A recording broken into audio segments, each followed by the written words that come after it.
La chance qu'on a eue, c'est que quand on a commencé, elle ne marchait pas. Donc c'est vrai que ça a été une période, juste après le stage, on a vraiment appris, on s'est retrouvé à la plage. Et donc Marie n'avait pas ses appareils. Et donc on a passé un mois à coder et Marie est rentrée dans le code un peu grâce à ça. Et depuis, elle n'a plus du tout quitté. Au quotidien, on ne code pas toute la journée, mais dès que Marie a besoin ou nous demande à coder, quand elle a passé l'appareil, elle code. Son frère et sa sœur ont appris à coder. Donc les grands-parents aussi se sont formés, des amis, etc. Oui, le code ça a été un bonheur dans notre vie. C'est vrai que le code nous a permis, comme je disais tout à l'heure, très facilement, parce qu'en quelques heures on apprend à coder, après on devient fluide sur la durée, mais comme nous on était un peu des acharnés, on a fait très vite beaucoup, et quand on code très vite beaucoup, rapidement on acquiert une certaine fluidité, et à partir du moment où pour soi-même coder n'est plus un effort, coder à son enfant devient complètement naturel, et le code fait partie de la vie. Et simplement, on se rend compte qu'on a un enfant sourd, mais on peut lui parler, on peut lui dire tout ce qu'on a envie de lui dire. Grâce au code, la vie, la communication avec notre enfant, on est juste des parents, tout comme les autres, qui pouvons discuter avec notre enfant nous comprend, notre enfant apprend à parler notre langue, notre enfant qui au début pouvait avoir un petit décalage par rapport aux autres enfants, finalement assez rapidement ce décalage disparaît et à la limite, dans la mesure où on est soi-même très très vigilant, qu'elle est surstimulée par tout un tas d'autres personnes, etc., une équipe et tout, finalement grâce au LPC, c'est des enfants qui peuvent se développer extrêmement bien. Et pour nous, le LPC, il a été juste un plus magique dans notre vie.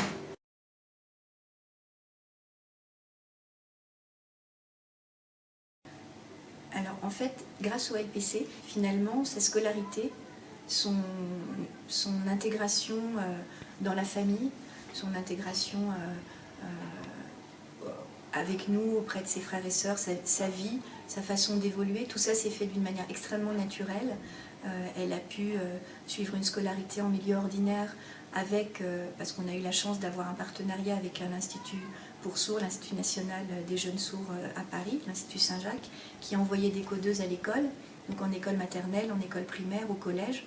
Donc une intégration qui, grâce à ça, a permis à Marie d'extrêmement bien recevoir la langue française et donc de progresser au rythme comme n'importe quel enfant, de réussir sa scolarité sans trop de difficultés. Également, grâce à certains professionnels qui ont réussi à faire en sorte que toute l'école, du moins beaucoup d'enfants s'approprient le code, notamment à l'école primaire, Marie a pu aussi avoir des amis qui lui codaient, donc une intégration magnifique.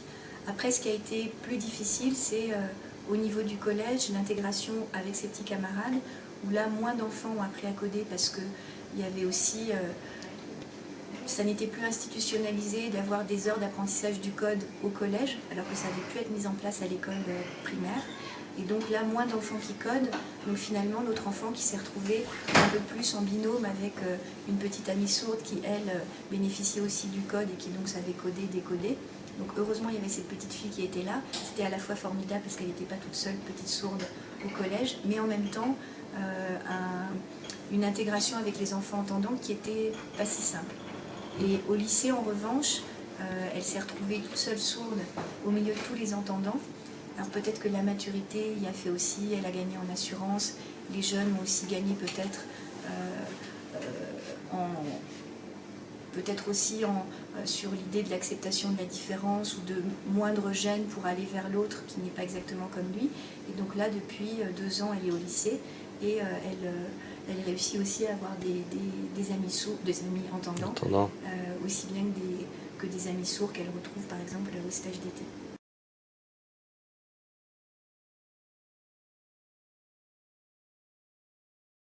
Alors là, en l'occurrence, elle fait une première S, même si elle s'en sortait relativement bien aussi dans les matières littéraires, mais elle était quand même plus attirée par le scientifique.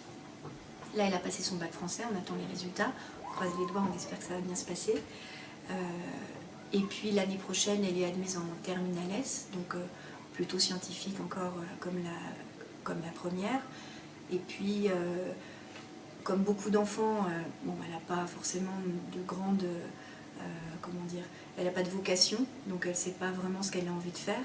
mais elle a fait tout un tas de tests. On a aussi été accompagné là-dessus par l'Institut des jeunes sourds qui a une éducatrice spécialisée qui est très compétente sur l'idée d'aider les jeunes à s'orienter. Donc elle nous a elle a fait travailler Marie sur un logiciel qui fait passer tout un tas de tests et qui donne ensuite, via ces résultats, une idée de ce qui pourrait correspondre à l'enfant. Et pour Marie, ce qui paraît correspondre à ses talents et à ses aspirations, ça serait soit des choses dans le médico-social, donc au top, pourquoi pas médecine.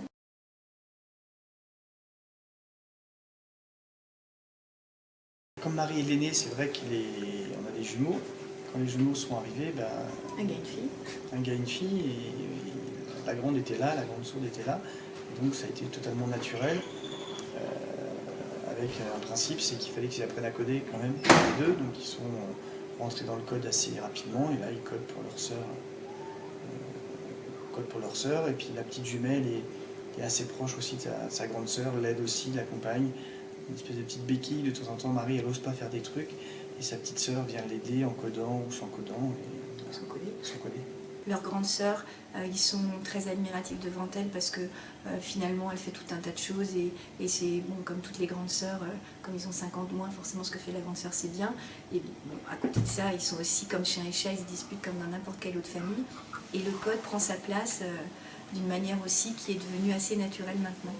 Parce que les enfants commencent à savoir coder relativement bien. Même si au début, les 4-5 premières années, ils ne savaient pas coder et ils trouvaient quand même tout à fait moyen de communiquer, puisque Marie, dans le calme, qui est la situation quand même relativement habituelle à la maison, arrive à percevoir, à comprendre ce qu'on lui dit quand on lui parle, même sans coder.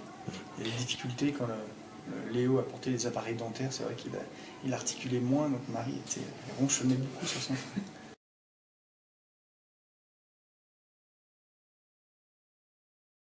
Le LPC peut vraiment être un outil absolument magique dans la construction de sa relation avec son enfant.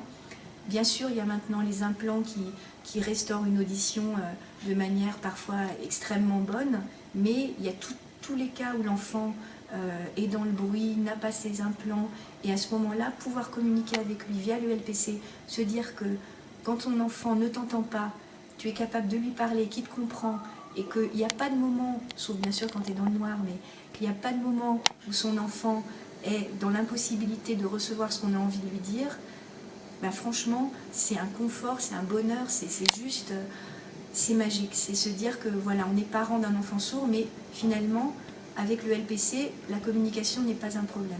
Donc y croire et puis voilà, se dire qu'aussi tous les parcours sont possibles. Bien sûr, pour certains, c'est plus difficile. Il y en a qui ont un mérite fabuleux parce que justement, il faut aller chercher la codeuse ou il faut aller soi-même tout faire à la maison parce qu'à l'école, il ne se passe pas grand-chose, etc. Donc, bon courage, il faut y croire, il ne faut pas se désespérer, il faut surtout parler avec d'autres parents. Le stage d'été, c'est un lieu fantastique pour justement avoir tout un tas d'expériences, que ce soit d'un point de vue extrêmement juridique, on a des gens pointus qui sont capables de nous dire voilà à quoi on a droit, voilà quel levier vous pouvez activer pour réussir à obtenir, à vous faire aider, etc.